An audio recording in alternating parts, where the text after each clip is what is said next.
ఉన్న బంగారాన్ని విడిపించి ఆ రోజు ఆన్లైన్ రేటుకే మేము కొంటాం. Sharma gold company. నమస్కారం, సుమన్ టీవీకి స్వాగతం. 2025 ఆంగ్ల నూతన సంవత్సరం ద్వాదశ రాశుల వారికి నవగ్రహాల సంచారం ఆధారంగా ఎటువంటి ఫలితాలు ఉంటాయి, ఎటువంటి పరిహారాలని పాటించుకోవాలి, ఈ విషయాన్ని తెలియజేసేందుకు మనతో పాటు ఉన్నారు ప్రముఖ జ్యోతిష రత్న, జ్యోతిష చక్ర వైభవ నిపుణ డాక్టర్ రాళ్లపల్లి రవికుమార్ గారు మనతో పాటు ఉన్నారు. గురువుగారిని అడిగి తెలుసుకుందాం. నమస్కారం గురుగారు. నమస్కారం గురుగారు, మొదటిగా ద్వాదశ రాశుల వారి గురించి తెలుసుకునే ముందు ఈ నవగ్రహాల్లో ముఖ్యమైనటువంటి గ్రహాలు ఏవైతే ఉన్నాయో వాటి సంచారం ఎలా ఉంది, ఎటువంటి ఫలితాలను అందిస్తుంది? సుమన్ టీవీ ప్రేక్షకులకి ఆంగ్ల నూతన సంవత్సర శుభాకాంక్షలు. శరదిందు సమాకారే పరబ్రహ్మ స్వరూపిణి వాసరాపీఠ నిలయే సరస్వతి నమోస్తుతే. ఇది మనం న్యూ ఇయర్ గురించే చెప్పుకుంటాం. న్యూ ఇయర్ అంటే మనకి జనవరి 1, 2025 నుంచి డిసెంబర్ దాకా అనుకోండి. సో ఇదేం ఉగాది ఫలితాలు కాదండి. సో ప్రేక్షకులు మీరు కూడా తెలుసుకోండి, ఎందుకంటే మనకి ఉగాది వచ్చేది ఇంకా చాలా టైం ఉంది, మనకి ఏప్రిల్ నుంచి అనుకోండి. సో ఉగాది ఫలితాలు మళ్ళీ మనం చెప్పుకుందాం. ఇందాక చాలామంది ప్రేక్షకుల కోరికపై న్యూ ఇయర్గా ఎలా ఉంటుంది ఈ ఏడాది అంతా అనేది చెప్పుకుందాం. మనకి మెయిన్ 4 గ్రహాలండి. ఒకటి గురువు, ఒకటి శని, ఒకటి రాహు, ఒకటి కేతు. మిగతా 5 కూడా గ్రహాలే. చంద్రుడు అనుకోండి ప్రతిరోజు ఒక నక్షత్రం నుంచి ఇంకో నక్షత్రం మారిపోతాడు. సో ప్రతిరోజు మనం చెప్పుకోలేం జాతకం అనేది. సో ఒక రోజు ప్రతిరోజు నడుస్తున్నందుకు ఈ చంద్రుడు మనం ప్రతిరోజు ఒక పాయింట్ ఏం చెప్పలేం, కొత్తగా పాయింట్ వెంటనే ఇప్పుడు జాబ్ వస్తుంది, వెంటనే పెళ్ళి అవుతుంది, సంతానం కలుగుతుంది, ఇవన్నీ ఒక రోజులో జరిగేవి కాదు. సో అలాగే మనం బుధుడు తీసుకున్న 20 రోజులకి ఒక రాశి నుంచి ఒక రాశి మారుతాడు. అలాగే శుక్రుడు తీసుకుంటే 20 రోజుల నుంచి ఇంకో రాశిలోకి మారుతాడు. కుజుడు తీసుకుంటే 45 రోజులు. అలాగే మనం ముఖ్యంగా శుక్రుడు తీసుకుంటే 20 రోజులు. సో రవి ఒక్కటి నెల రోజులు, కుజుడు 45 రోజులు.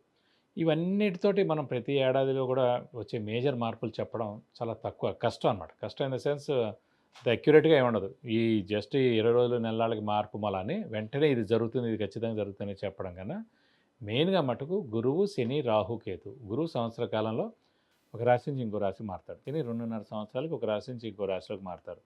రాహుకేతులు ఇద్దరు కూడా ఛాయాగ్రహాలు, ఎప్పుడూ ఆపోజిటే ఉంటారు కాబట్టి వాళ్ళిద్దరు కూడా ఒక రాశి నుంచి ఇంకో రాశికి మారడానికి ఏడార్థం పడుతుంది అన్నమాట.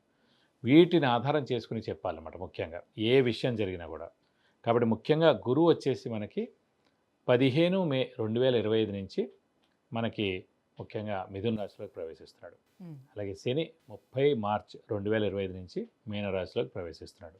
ఇక రాహుకేతు ఇద్దరు కూడా సేమ్ డేట్ 18th మే 2025 నుంచి మనకి రాహు కుంభరాశిలోకి వస్తాడు. అలాగే కేతు సేమ్ 18th మే 2025 నుంచి సింహరాశిలోకి కేతు వస్తాడు.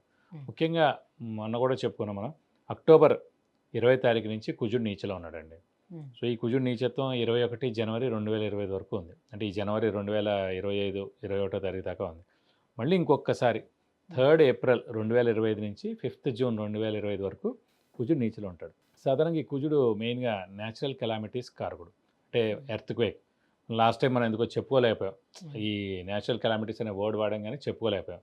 సో ఎర్త్క్వేక్ కానివ్వండి, మేజర్గా తుఫాన్లు కానివ్వండి, పంచభూతాలు ఏవైతే సృష్టిస్తాయో నీరు ద్వారా కానివ్వండి, భూమి ద్వారా కానివ్వండి, లేకపోతే ఫైర్ అగ్ని ద్వారా కానివ్వండి, సో ఇలాంటి ఈ పంచభూతాల సాక్షిగా ఏదైనా ప్రళయం సంభవించేందుకు అవకాశం ఉన్నాయి. ఇది కాకుండా కుజుడు మెయిన్గా కారకుడు ఎలక్ట్రికల్ అనుకున్నాం, ఫైర్ ఏదైనా అంటుకోవడం కానీ, సెక్యూరిటీ కూడా కుజుడే అండి.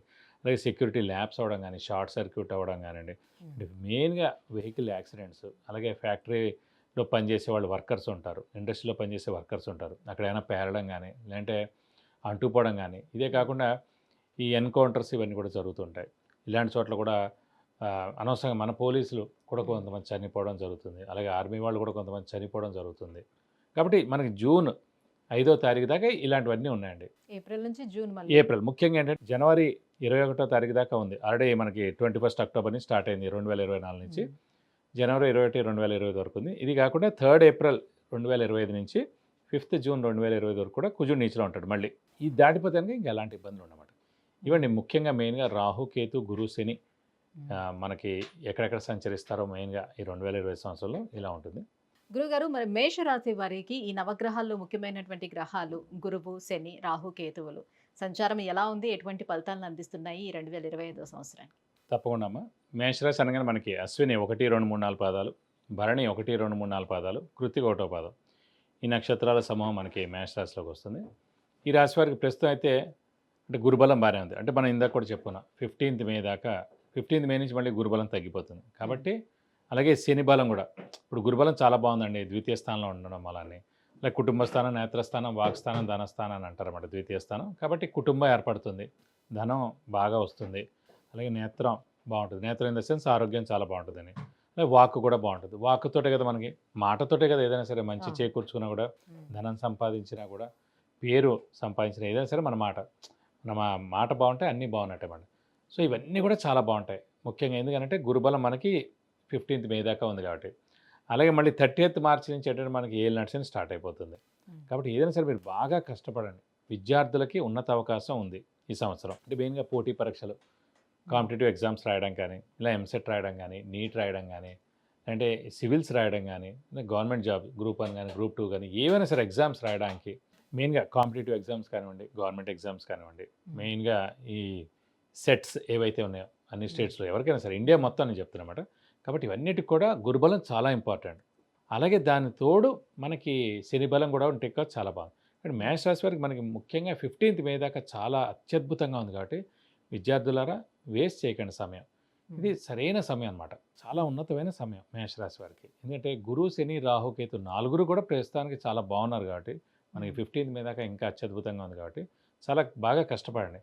తప్పకుండా మీరు అనుకున్న పనులన్నీ జరుగుతాయి. ఈ సంవత్సరంలో ఒక 5 నెలలు వాళ్ళకి ఇంకా అవకాశం ఇంకా ఉంది. అవకాశం ఉంది దేవుడి దయ. ఇది మిస్ చేశారనుకోండి మళ్ళీ మనకి 2-3 ఏళ్ల దాకా గురుబలం రాదు. మళ్ళీ మే నుంచి 3వ ప్లేస్‌లోకి మూడో వెళ్తారు. ప్లేస్లోకి వెళ్ళిపోతుంది. 3rd ప్లేస్ అనగానే మనకి గురుబలం తగ్గిపోతుంది. అలాగే 30th మార్చి వచ్చిందనుకోండి ఏళ్ళు నడిచిన స్టార్ట్ అయిపోతుంది. ఉమ్. సో అలా మీకు ఏమంటే బలం అంతా తగ్గిపోతుంది. ఒకసారి ఏళ్ళు నడిచిన స్టార్ట్ అయిందనుకోండి బద్ధకం పెరుగుతుంది, పనులన్నీ ఆలస్యంగా అవుతాయి, లేట్గా జరుగుతుంటాయి పనులు. ఎక్కడికి వెళ్ళినా కూడా 2-3 సార్లు వెళ్తే కానీ పనులు జరగవు. ఎందుకంటే ముఖ్యంగా మేషరాశి అధిపతి కుజుడు, శని. కుజుడు, శని అస్సలు పడదు, వాళ్ళిద్దరూ బద్ధ శత్రువులు అనుకోండి. సో మీరు ఎంత కష్టపడినా హెల్ప్ చేసే ప్లానెట్ అయిన శని మిమ్మల్ని వెనక్కి లాగుతూ ఉంటాడు. అనవసరంగా అపనిందలు పడడం, డబ్బు ఖర్చు అవడం, హెల్త్ ప్రాబ్లమ్స్ రావడం, ఉమ్. మాట పట్టింపు పెరగడం, మిత్రులు శత్రువులు అవ్వడం, ఇలాంటివన్నీ కూడా జరుగుతుంటాయి అన్నమాట. కాబట్టి ఈ 5 నెలలు 15th మే దాకా మటుకు మీరు ఒక్కరోజు కూడా వేస్ట్ చేయకుండా బాగా కష్టపడితే మీ జీవితం చాలా బాగుంటుంది. అన్ని విషయాల్లో కూడా, ఉమ్. అన్ని రంగాల వాళ్ళకు కూడా చెప్తాను. ఈ ఈ రంగం ఆ రంగం. రాహుకేతువులు ఎట్లాగా వీళ్ళకి అనుకూలిస్తున్నారు? 5th, 11th రాహుకేతులు ప్లేస్‌లో? ఏంటంటే మనకి 18th మే వచ్చింది అనుకోండి, ప్రస్తుతం బాగానే ఉంది. రాహుకేతులు 6-12లో ఉన్నారు, బాగానే ఉంది. ఉమ్. 18th మే వచ్చినా కూడా 6-5-11లో ఉంటారు, అది కూడా చాలా మంచిదే. అంటే మనకి ఏలినాటి శని వచ్చినా గురుబలం తగ్గినా ప్రస్తుతం మటుకు రాహుకేతుల బలం మటుకు బాగుంటుందని చెప్పుకోవాలి. సో ఆరోగ్యపరంగా చూసుకుంటే ఎట్లా ఉంటుంది వీళ్ళకి ఈ ఆరోగ్యపరంగా సంవత్సరం? అయితే కనుక ప్రస్తుతం మనకి ఈ ఏలినాటి శని ఇంపాక్ట్ ప్రస్తుతం వెంటనే ఉండదండి. ఎందుకంటే ఇప్పుడే స్టార్ట్ అవుతుంది కాబట్టి వెంటనే ఉండదు. కనీసం ఒక 1-2 ఇయర్స్ అయిన తర్వాత దాని ఇంపాక్ట్ పెరుగుతుంది. కాబట్టి ఈ సంవత్సర కాలం మటుకు 2025 మటుకు ఆరోగ్యపరంగా అన్ని విధాలా బాగానే ఉంటుందని చెప్పుకోవాలి. ఉమ్. ఎలాంటి అంటే మేజర్ ఇబ్బందులు ఉండదు ఆరోగ్యపరంగా. శని సంచారం మూలంగా స్థానచలనం కూడా ఉంటుందా అంటే వీళ్ళకి? ఏలినాటి శని ఇప్పుడే స్టార్ట్ అయింది కాబట్టి వెంటనే ఉండేందుకు అవకాశం ఏం లేదండి మేషరాశి వారికి. కొద్దిమందికి ఒక 25% మటుకు, 100కి 100 ఉండాలని లేదు, ఒక 25% మటుకు స్థానచలనం అయ్యేందుకు అవకాశం ఉంది. అది ఉద్యోగ మార్పు అవ్వచ్చు, ఇల్లు మార్పు అవ్వచ్చు, లేదంటే వేరే ఊరు ట్రాన్స్ఫర్ అవ్వచ్చు, లేదంటే వేరే ఊరిలో కొత్త జాబ్ వెతుకుని వెళ్ళేందుకు కూడా అవకాశాలు ఎక్కువగా ఉన్నాయి. మరి ఈ గ్రహాల శాంతి కోసం ఎటువంటి పరిహారాలని పాటించాలి? ముఖ్యంగా ఇప్పుడు మేషరాశి వారికి మనకి మెయిన్గా ఇంకా శని ఇంపాక్టే ఎక్కువగా ఉంటుందని అనుకుంటాం కాబట్టి వీళ్ళు ఫిక్స్డ్గా మేషరాశి వారు, ఎందుకంటే మేషరాశి అధిపతి కుజుడు, ఈ శని వాళ్ళిద్దరూ బద్ధశత్రువులు కాబట్టి మనం ఫిక్స్డ్గా అనుకోవాలి. ఈ 7.5 సంవత్సరాలు ఇతని ఇంపాక్ట్ చాలా ఉంటుంది. ఇప్పుడు కాబట్టి అప్పుడు కాబట్టి ఇప్పుడు ఎందుకు వచ్చింది గొడవ అని చెప్పి ఫిక్స్డ్గా ఇంకా మేషరాశి వాళ్ళు ప్రతి శనివారం ఉపవాసం అనేది ఫిక్స్డ్గా పెట్టుకుంటే చాలా మంచిది. ముఖ్యంగా వీళ్ళు మామూలుగా అయితే శివుణ్ణి, ఆంజనేయ స్వామిని ఎక్కువగా పూజిస్తుంటారు. ప్రస్తుతం ఏంటంటే దాన్ని కొంచెం వెంకటేశ్వర స్వామిని కూడా ఎక్కువగా ఆరాధిస్తే కనుక ఈ సంవత్సర కాలం మీకు అన్ని విధాలా మంచి చేకూరుతుంది. విద్య, ఉద్యోగం, వివాహం, వ్యాపారం, విదేశీయానం, ఆరోగ్యం, ఐశ్వర్యం, గృహం వీటన్నిటి గురించి తెలుసుకోవాలంటే కింద స్క్రోల్ అవుతున్నటువంటి నెంబర్లకి కాల్ చేయడం లేదంటే మెసేజ్ చేసి గురువుగారి యొక్క అపాయింట్మెంట్ పొందొచ్చు. గురుగారు, మేషరాశి వారికి 2025 ఈ ఆంగ్ల సంవత్సరం ఏ రకంగా ఉండబోతుంది అనే విషయాన్ని తెలియజేసినందుకు ధన్యవాదాలండి. నమస్కారం.